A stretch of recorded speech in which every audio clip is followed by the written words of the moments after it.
السلام عليكم، ازيكم؟ عاملين ايه؟ يا رب تكونوا بخير. النهارده جايبه لكم مشروب صحي مفيد، وكمان هنعمل منه مكعبات. المكعبات دي تنفع كمشروب او ممكن نستخدمها كنوع من انواع الحفاظ على البشره، استخدمه يعني للبشره. المشروب ده مهم قوي للجسم والشعر والبشره، هو البقدونس والشبت. هنجيب بقدونس وشبت اللي هي يعني خضرة المحشي، ونغسلها كويس قوي قوي قوي، وبعد كده نحطها في الخلاط مع شوية مية ساقعة ونضربها كويس قوي. ويا اما نصفيها يا اما منصفيهاش براحتكم، لكن انا بحب يعني اصفيها. وبعد ما اصفيها احطها كده في التلاجة واشربها ساقعة، او احطها في مكعبات تلج. مكعبات التلج دي برضو ممكن برضو استخدمها كمشروب، احطها وازودها مية واشربها، او ممكن استخدمها لبشرتي. مكعب من العصير اللي انا عملته دوت ومرره على بشرتي، وبعد 10 دقايق اشطف بشرتي، بيبقى حلو جدا.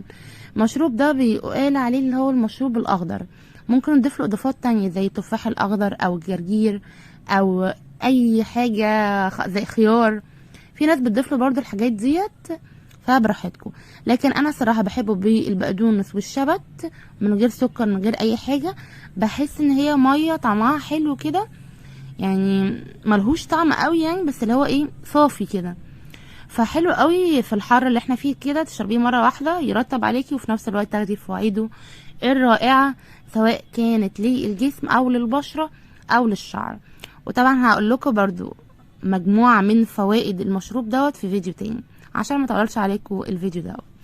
في النهايه جربوه بجد، رائع جدا ومفيد، سواء كنت هتشربوه مطري كده على القلب في الصيف اللي احنا فيه ده، او كنت استخدم مكعبات التلج بتاعه البقدونس للبشره. على السلامه، في رعايه الله.